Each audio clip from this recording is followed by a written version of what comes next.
네, 우리 가스펠 프로젝트 시작하도록 하겠습니다. 자, 기도하고 함께 시작하겠습니다. 할렐루야. 사랑이 많으신 주님 감사합니다. 죽을 수밖에 없는 저희들에게 새 생명 허락하여 주시고 하나님의 귀한 자녀 삼아 주심에 주님 감사합니다. 하나님, 지금까지 또 제자 양육을 할 수 있도록 인도하여 주심도 주님 감사합니다. 이 제자 양육을 통하여서 우리 청소년부 모든 학생들이 더욱더 주님을 인격적으로 경험하고 만날 수 있는 시간들을 허락하여 주시옵소서. 성경을 깊이 깨닫고 또 성경을 깊이 알아갈 수 있는 시간들도 허락하여 주시옵소서. 하나님 또한 마치는 모든 시간까지 함께하여 주실 줄 믿습니다. 모든 것이 주님의 은혜임을 기억하게 하여 주시옵소서. 예수님의 이름으로 간절히 간구하며 기도드렸습니다. 아멘. 네, 우리 드디어 가스펠 프로젝트 2권의 마지막 과를 시작하게 되었습니다. 마지막 12과는 모세의 고별 설교에 관한 이야기로서 우리 신명기를 함께 나누게 될 것입니다. 우리 11과, 우리 지난주 11과를 한번 복습해 볼까요? 11과에서는 이 속죄제와 속건제를 살펴보았습니다. 마지막 구약의 5대 제사 중 마지막 두 가지 제사를 살펴보았었는데, 이 두 제사는 하나님의 자녀들이 하나님은 물론 이웃과 함께 조화를 이루며 살도록 하기 위해서 만들어졌습니다. 속죄제는 하나님 앞에서 백성이 정결하게 되었음을 나타냅니다. 또 속건제는 죄로 야기된 피해를 보상하고 이 범죄자의 양심을 정결하게 하는 그런 역할을 한다고 우리가 함께 배웠습니다. 이들 제사가 가리키는 대상은 예수 그리스도로, 그분의 사역은 우리 마음을 순전하게 하고 또 우리 양심을 정결하게 하며 우리를 자유롭게 해서 하나님의 영광을 위해 선한 행동을 하게 합니다. 네, 이번 12과의 요약과 학습 목표입니다. 모세는 이스라엘 자손들에게 주는 마지막 교훈, 즉 고별 설교에서 하나님이 그들에게 주신 율법이 어떻게 그들의 행복을 위한 것인지를 설명하고, 또 율법이 요구하는 것은 철저하게 완벽하다라고 주장합니다. 하나님의 율법에 순종하면 복을 받고 불순종하면 저주를 받는다는 것입니다.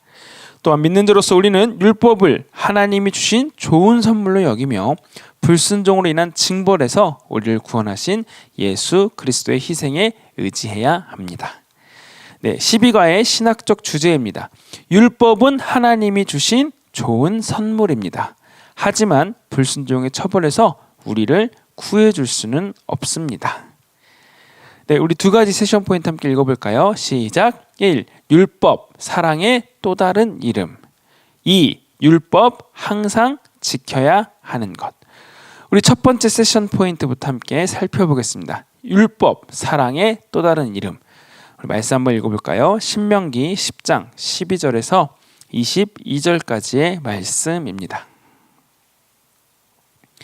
네, 우리 함께 한 목소리로 읽어보겠습니다. 이스라엘아, 내 하나님 여호와께서 내게 요구하시는 것이 무엇이냐? 곧 내 하나님 여호와를 경외하여 그의 모든 도를 행하고 그를 사랑하며 마음을 다하고 뜻을 다하여 내 하나님 여호와를 섬기고 내가 오늘 내 행복을 위하여 내게 명하는 여호와의 명령과 규례를 지킬 것이 아니냐? 하늘과 모든 하늘의 하늘과 땅과 그 위의 만물은 본래 내 하나님 여호와께 속한 것이로되 여호와께서 오직 내 조상들을 기뻐하시고 그들을 사랑하사 그들의 후손인 너희를 만민 중에서 택하셨음이 오늘과 같으니라. 그러므로 너희는 마음의 할례를 행하고 다시는 목을 곧게 하지 말라. 너희의 하나님 여호와는 신 가운데 신이시며 주 가운데 주시오 크고 능하시며 두려우신 하나님이시라. 사람을 외모로 보지 아니하시며 뇌물을 받지 아니하시고 고아와 과부를 위하여 정의를 행하시며 나그네를 사랑하여 그에게 떡과 옷을 주시나니 너희는 나그네를 사랑하라. 전에 너희도 애굽 땅에서 나그네 되었음이니라. 내 하나님 여호와를 경외하여 그를 섬기며 그에게 의지하고 그의 이름으로 맹세하라. 그는 내 찬송이시요 내 하나님이시라. 내 눈으로 본 이같이 크고 두려운 일을 너를 위하여 행하셨느니라. 애굽에 내려간 내 조상들이 겨우 70인이었으나 이제는 내 하나님 여호와께서 너를 하늘의 별같이 많게 하셨느니라. 아멘. 여러분, 그래서 우리가 함께 살펴볼 이 신명기는 이 모세의 마지막 고별 설교입니다. 모세는 40년 동안 이스라엘 백성들을 인도하였었죠. 이제 모세가 이제 이스라엘 백성들이 가나안 땅에 들어가기 전 마지막으로 그들에게 유언과도 같은 말씀을 하는 것이 바로 오늘 우리가 함께 살펴볼 신명기입니다. 이 신명기는 두 번째 율법이란 뜻으로도 이해할 수 있다고 합니다. 또한 신명기 5장이 출애굽기 20장에 나오는 그 10계명을 다시 한번 반복해서 설명하고 있습니다. 신명기 10장에서는 모세는 하나님의 율법에 관한 진리를 설명하고 있습니다. 모세가 여기서 말한 이 율법에 관한 이야기를 우리가 함께 나누어 보려고 합니다. 첫 번째로 율법은 하나님의 위대하심과 이 선하심을 드러냅니다.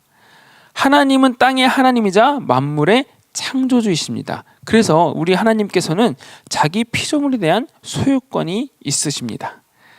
우리에 대한 소유권이 있으시다는 말로도 우리가 이해할 수 있겠죠. 또 두 번째로 하나님은 큰 사랑으로 한 백성을 선택하신 분. 무슨 말입니까? 하나님의 구원이 그분의 사랑에서 비롯되었음을 우리는 기억해야 합니다. 하나님이 이스라엘 백성들을 사랑하셨기 때문에 그들을 구하셨고, 하나님 우리를 사랑하시기 때문에 우리를 구원하셨다는 사실을 기억하시길 바랍니다. 세 번째는 하나님은 신 가운데 신이시며 또 주 가운데 주이신 분이심을 나타내고 있습니다. 하나님은 초월적인 존재이며 그 어떤 권세자들보다 더 위대하시며 그 어떤 민족의 신들보다도 위대하시고 신 중에 신이시며 주 가운데 주이시며 왕 중에 왕이신 분이심을 우리는 이 말씀을 통해서 알아볼 수 있었습니다. 네 번째로 하나님은 정의의 하나님이십니다. 무슨 말입니까? 고아와 과부, 나그네와 같이 이렇게 소외되거나 불의의 희생이 될 수 있는 사람들을 하나님께서는 기억하시고 그들을 위하신다는 것을 우리는 알 수 있습니다. 마지막 다섯 번째로 하나님은 이스라엘을 구속하신 분이십니다. 이스라엘을 이집트에서 탈출하게 하시며 속박에서 건지신 이 구원은 하나님이 주도하시고 계획하신 일이시며 하나님께서 하신 일이심임을 우리는 알 수 있습니다. 여러분, 우리가 여기서 기억해야 할 것이 무엇입니까? 이 율법을 주신 것보다 이스라엘 백성들을 먼저 구원하셨다는 사실을 우리가 기억해야 되는데, 이 순서를 꼭 기억하셔야 됩니다. 하나님께서 이스라엘 백성들을 구원하셨고 그 애굽에서 탈출하게 하셨고 자유케 하신 후에 하나님은 이스라엘 백성들에게 언약을 맺으시며 내가 너희의 하나님이 되고 너희는 나의 백성이 되리라라고 말씀하시며 이 율법을 주셨다는 것을 우리가 기억해야 합니다. 여러분, 그래서 두 번째로 살펴볼 것은 이 율법은 하나님은 악행하는 자를 제지하기 위한 객관적인 기준을 세우고자 이 율법을 만드셨음을 우리가 알 수 있습니다. 여러분, 그래서 율법을 살펴보면 이 율법의 처벌 조항은 안전한 질서를 유지하고 또 악한 자들로부터 무고한 이들을 보호하는 그러한 기능을 하고 있습니다. 율법은 이스라엘의 행복을 위하여 주어졌습니다.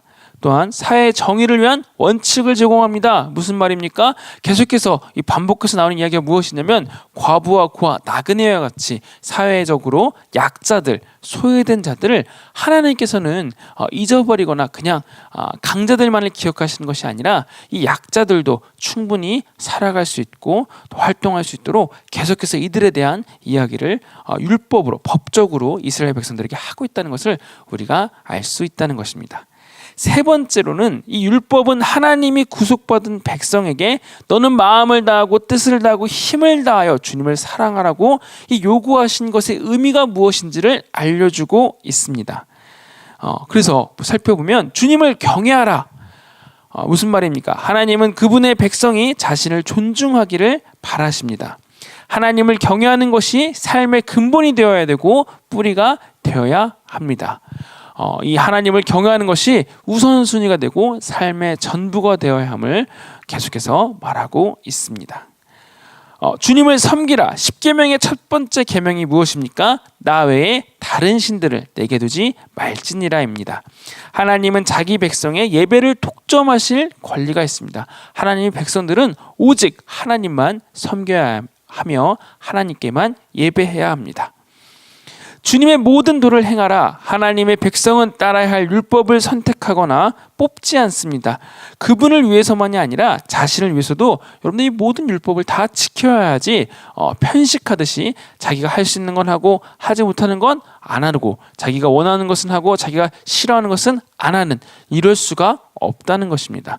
모든 율법을 다 지켜야 합니다. 또한 여기서 16절에서 마음의 할례를 행하라라는 이런 말씀이 나옵니다.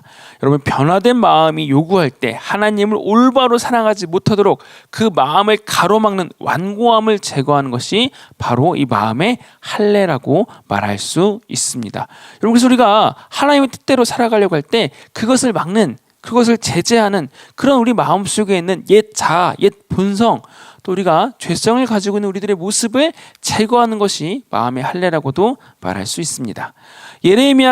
예레미야서에서도 이런 이야기가 나오는데, 예레미야서보다도 이미 신명기에서부터 이 마음의 할례에 대한 이야기를 하고 있다는 것을 우리가 확인해 볼 수 있습니다. 바울도 로마서 2장에서 이 구절, 이 마음의 할례에 대한 그 구절을 강조하기도 합니다. 또 옳은 길을 걷고 나그네를 사랑하라. 하나님을 올바로 사랑한다는 증거가 바로 이웃을 올바로 사랑하는 것입니다. 그래서 하나님께서는 이스라엘 백성들에게 계속해서 반복해서 너희들도 이집트에서 소외된 자들이었음을 기억하라라고 말씀하십니다. 너희들도 이집트에서, 그 애굽에서 종노릇하며 또한 소외받았으며 또 그들에게 고난받았음을 기억하며, 너희들도 그때를 기억하며 너희 앞에 놓여진 과부와 고아와 나그네와 같이 그 당시 사회적 약자들, 또 어떻게 할 수 없는, 힘이 없는 그런 자들을 기억하여서 도와주라라고 말씀하고 있으십니다. 우리 핵심 교리 잠깐 살펴볼까요? 거룩하신 하나님입니다. 하나님의 거룩하심이란 창조된 모든 피조물과 구분되는 하나님의 고유성을 가리킵니다. 히브리어로 거룩하다는 이 분리하다 혹은 구별하다라는 뜻을 가지고 있습니다. 그래서 하나님의 거룩하심은 그분의 절대적인 이 순수성을 가리키기도 합니다.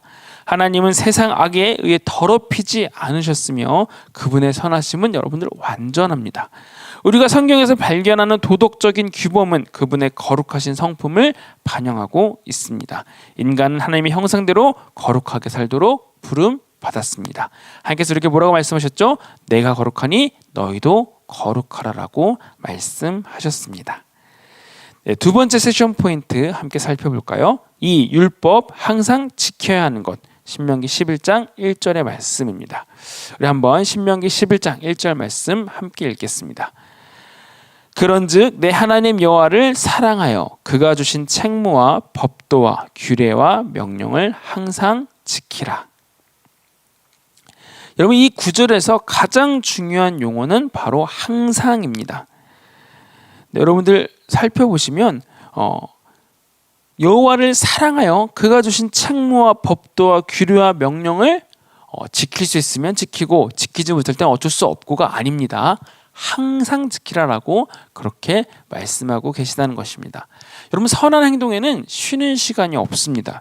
율법의 요구 아래에 살아간다는 것의 핵심은 율법은 온전함을 요구한다는 것입니다. 우리가 인간적으로 이런 말들이 통하지 않는다는 이야기이기도 합니다. 율법은 완벽하게 모든 것을 다 행해야 하는 것입니다. 여러분, 그래서 이 율법에 관하여서 우리가 다시 한번 좀 살펴볼 텐데, 율법은 하나님은 우리에게 율법을 구원을 위한 수단으로 주신 것이 아님을 기억하셔야 합니다. 여러분들, 그런데 신약서를 보면 이 바리새인들은, 이 유대인들은 이 율법을 구원을 위한 수단으로 받아들이고 율법을 온전히 지켜야 하지만 구원받을 수 있다라고 생각했습니다. 그래서 본인들은 그것들을 열심히 지키려고 노력했고, 반대로 그것들을 지키지 못하는 사람들을 구원받지 못한 자라고 생각하고 정죄하거나 무시하는 모습을 우리가 볼 수 있습니다. 그런데 여러분들, 하나님은 우리에게 율법을 구원을 위한 수단으로 주신 것이 아님을 여러분 반드시 기억하셔야 합니다. 마찬가지로 희생제물법은 이스라엘 백성이 율법을 깨뜨렸을 때, 율법을 어겼을 때 해야 할 지침을 주기 위한 것임을 우리가 좀 전에 우리가 이전까지 살펴본 그 5가지 제사를 통해서 알아볼 수 있었습니다. 그래서 이 율법은 하나님의 백성에게 유익을 주기 위해서 축복으로 만들어진 것이지, 하나님께서 그 이스라엘 백성들에게, 하나님의 백성들에게 짐을 지우시거나 지키지도 못할 어떤 임무나 그런 업무를 주셔서 할 수 없음을 깨닫게 하시려는 것은 아님을 기억하셔야 합니다. 율법은 하나님의 백성에게 유익을 주기 위해 축복으로 만들어진 것이며 구원받은 백성들에게 가이드라인을 하나님께서 주신 것이라고 우리가 이해해야지만 율법을 조금 더 온전히 이해할 수 있습니다.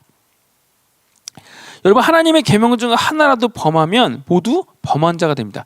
그러니까 10가지 중에 한 가지 죄만 지어도 어쨌든 그건 죄를 지은 것이 되는 것처럼 이 율법이라는 것은 다 잘했지만 한 가지라도 잘못하면 죄를 지은 것이 되기 때문입니다. 여러분, 불순종은 사랑하지 않는 것입니다. 사랑이 율법의 시작이요 율법의 목적이라면 한 계명이라도 불순종하는 것은 전부를 무너뜨리는 일이 될 것입니다. 필요한 것은 전적인 온전함. 그러니까 율법은 계속해서 말하는 것은 전적인 온전함에 대해서 이야기한다는 것입니다. 여러분, 한번 생각해 보세요. 조금 더 여러분들의 이해를 돕게 설명을 하자면 이 샹들리에를 한번 보세요.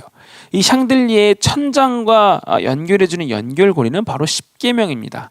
그리고 샹들리에는 율법을 지키려고 애쓰는 인간이라고 설명할 수 있겠죠. 자, 그렇다면 여러분들 이 연결고리가 한 번이라도 끊어지면 어떻게 될까요?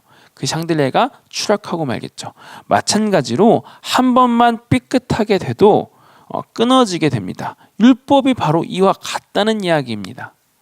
그래서 우리에게 필요한 것은 우리는 율법을 지킬 수 없는 존재, 온전해질 수 없는 존재, 스스로 완벽해질 수 없는 존재라는 것이죠. 우리에게 필요한 것은 바로 그렇기 때문에 하나님의 은혜입니다. 여러분, 이것을 꼭 기억하시고 이 율법에 관한 시각을, 그런 관점을 가지셔야지만 율법을 바로 이해할 수 있습니다. 여러분, 한번 생각해 보세요. 한 가지 질문을 좀 우리 함께 나눠보고 싶은데 신명기 11장 1절의 명령을 어떻게 받아들입니까? 여러분들이 한번 적용해 보신다면 이로 인해 제자 훈련에 더욱 힘쓰게 되었나요? 아니면 더 절망에 빠지고 말았나요? 그 이유는 무엇입니까? 여러분, 한번 고민해 보시길 바랍니다. 율법의 요구를 이해할수록 은혜에 대한 우리의 열망과 감사가 커지는 이유는 무엇입니까? 여러분, 율법의 요구, 우리가 지금까지 살펴본 율법의 요구가 무엇이었습니까? 온전함, 조금 더 쉽게 말하면 완벽한 것입니다. 그 지켜야 될 모든 그 법을 완벽하게 지켜야지만 율법이 요구하는 그 완전함을 우리가 얻을 수 있습니다. 여러분, 그런데 바울이 이야기하지만 바울도 그것을 어려서부터 완벽하게 지키려고 노력해 왔지만 바울이 그것을 지킬 수 없었다라고 이야기합니다. 여러분, 우리가 행동으로 지은 그런 것들은 규범 아니면 행동, 그런 것들을 우리가 지키려고 노력한다면 의지와 노력을 해서 어느 일정 수준까지는 지킬 수 있을 것 같아요. 그런데 바울도 이 부분에서는 지키지 못했던 것이 있습니다. 바로 생각으로 범죄하는 것입니다. 여러분, 우리 생각을 막 노력은 하겠지만 불쑥 들어오는 그 생각을 막을 수가 없잖아요. 바울이 그래서 자기도 그렇기 때문에 이 율법을 온전하게 지킬 수 없고, 이 율법을 통해서 그러면 우리는 구원받을 수 있는 것이 아니라 율법을 통해서 무엇을 깨달을 수 있습니까? 우리는 완전해질 수가 없다. 인간은 이 율법으로서 구원받을 수 없는 그러한 존재이다. 그러하기 때문에 하나님의 은혜가 필요하다는 것을 우리가 깨달을 수 있게 된다는 것입니다. 여러분, 한번 생각해 보세요. 우리가 도둑질하지 말아야 된다라고 생각을 하잖아요. 이 율법에서도 분명히 십계명에서 말씀하고 계시잖아요. 여기 이 중에서 영상을 보시거나 또 이 자리에 계신 분들 중에서 도둑질을 막 밥 먹듯이 하시는 분들은 거의 없으실 것 같아요. 그건 우리가 이성적으로 컨트롤할 수 있잖아요. 그건 하지 말아야 돼라고 생각할 수 있고, 또 그 도둑질을 했었을 때 사회적인 형벌, 감옥에 간다든지 죄값을 치러야 하기 때문에 어느 정도 수준까지는 그런 것들을 지키며 우리가 법이라는 이 제도 아래에서 살아갈 수 있습니다. 그런데 여러분도 우리 안에 들어온 생각, 그 생각까지 우리가 막을 수 있을까요? 예를 들어서 가늠한 죄, 상대방을 보고 음란한 생각을 품는다든지, 또 이 도둑질하지 말아야 된다는 생각, 저것을 갖고 싶다, 내가 다른 사람의 물건이나, 여러분들 한번 보세요. 친구들이 나보다 더 좋은 핸드폰을 갖고 있으면 우리 어떤 생각이 듭니까? 야, 부럽다라는 생각과 함께 불쑥 우리들 마음속에 들어오는 생각이 무엇입니까? 저거 나도 갖고 싶은데. 여기서 대부분 생각이 멈추시지만 훔쳐갈까? 가져갈까? 내가 소유하고 싶다. 이런 생각까지 우리가 막을 수 없다는 거죠. 이런 생각 우리가 어떻게 막을 수는 없잖아요. 우리가 그 생각을 실천하지 않는 것뿐이지 그 생각이, 그 마음이 우리 안에 들어오는 것을 우리가 막을 수는 없다는 거죠. 여러분 만약 이런 생각을 했더라면 여러분들 이미 범죄한 것과 마찬가지예요. 여러분 가늠한 것, 음란한 생각을 하는 것도 마찬가지죠. 예수님께서 생각으로 음욕을 품는 자도 이미 음행을 행한 자라고 말씀하시지 않으셨습니까? 그렇기 때문에 우리는 이 율법을 지킬 수 없는, 완벽하게 율법을 지킬 수 없는 존재라는 사실을 더욱더 깨닫게 됩니다. 그래서 바울도 이 율법에 관해서 무엇이라 이야기하냐면 몽학 선생이라는 표현을 사용하는데, 그러니까 쉽게 말하면 바울이 우리가 이 율법을 통해서 죄를 깨닫게 되고 우리는 죄로부터 완전해질 수 없는 그러한 존재라는 것을 우리가 깨닫고 알아갈 수 있다는 것이죠. 그래서 결론의 말씀입니다.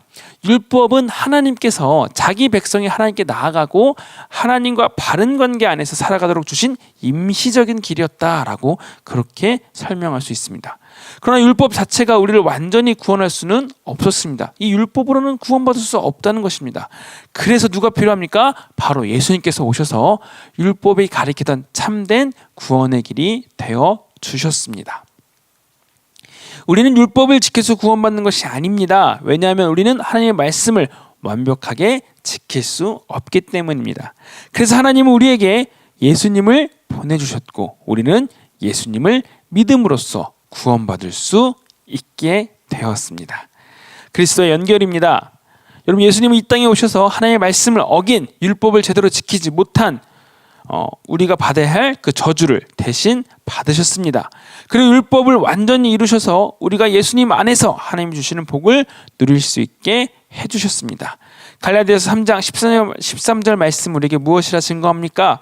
그리스도께서 우리를 위하여 저주를 받은 바 되사 율법의 저주에서 우리를 속량하셨습니다 라고 그렇게 증거하고 있습니다. 여러분, 그래서 우리는 구원받기 위해 순종하는 것은 아닙니다. 이미 예수님 안에서 구원받았기 때문에 그 은혜에 감사하며 순종하는 것입니다. 여러분, 아까 하나님이 이스라엘 백성들을 먼저 구원하셨고, 그러니까 탈출시키시고 그 다음에 율법을 주신 것처럼 우리도 마찬가지입니다. 우리가 그 구원을 받기 위해서 하나님 말씀에 순종하는 것이 아니라 우리가 하나님의 백성이 되고 하나님의 자녀가 되어서 이미 구원 받았기 때문에 그 하나님의 은혜와 사랑에 감사하기 때문에 우리가 하나님의 말씀에 순종할 수 있는 것임을 기억해야 합니다. 마지막 선교적 적용입니다. 하나님이 우리를 위해 하신 놀라운 사역에 대한 응답으로 다른 사람을 대하는 태도에서 하나님의 형상을 드러내도록 우리를 부르셨습니다. 우리가 구원받은 자들로서 구원받은 그 열매를 맺어가며 이 땅을 살아가야 함을 기억하시길 바랍니다. 네, 여러분의 12가 메시지를 한번 다시 한번 묵상해 보시길 바랍니다. 율법과 하나님 은혜와 사랑에 대해서 다시 한번 묵상해 보시기를 소망합니다. 그리고 우리 다음 레위기 6장과 27장을 읽어오시길 바랍니다. 그리고 가능하시다라면 여러분들 이 간증문을 한번 작성해 보시면 좋을 것 같은데, 이 가스펠 프로젝트 구약 2권을 이제 마치게 됐는데 이 가스펠 프로젝트 구약 2권을 공부하며 새롭게 알게 된 사실이나 감명 깊었던 내용, 기억하고 싶은 말씀을 A4 한 장에 한번 정리해 보시기를 한번 추천드립니다. 꼭 발표하지 않을 수 있겠지만 발표하지 않는다 하더라도 개인적으로 이 구약 2권을 마치면서 여러분들이 받으신 은혜에 대해서 뭐 노트나 아니면 핸드폰 메모장에 한번 기록해 보시고 받은 은혜를 잊어버리지 마시기를 소망합니다. 네, 우리 제가 기도하고 오늘 모든 교육을 마치도록 하겠습니다. 할렐루야, 사랑이 많으신 주님 감사합니다. 하나님, 지금까지 제자 양육 시간을 통하여서 함께 성경을 공부하게 하여 주시고 우리 가스펠 프로젝트를 배우게 하여 주시면 주님 감사합니다. 이 시간들을 통하여서 저희들이 더욱더 성경을 알아가고 성경을 깊이 묵상할 수 있는 시간들도 허락하여 주시옵소서. 이 시간들을 통하여서 저희들이 더욱더 예수님을 알아가고 하나님을 경험하고 깨닫게 되며 주님을 인격적으로 경험하고 만날 수 있도록 주님 인도하여 주시옵소서. 하나님, 이 영상을 보는 친구들, 또 이 자리에 모인 모든 친구들을 기억하여 주셔서 이들에게 은혜를 더하여 주시옵고 하나님의 사랑을 더욱더 깊이 깨닫는 시간들도 허락하여 주시옵소서. 모든 것을 주님께 맡겨드리며 다시 오실 예수님의 이름으로 기도드렸습니다. 아멘. 네, 우리 이 시간에는 또 또 소그룹별로 모여서 함께 나누도록 하겠습니다. 감사합니다.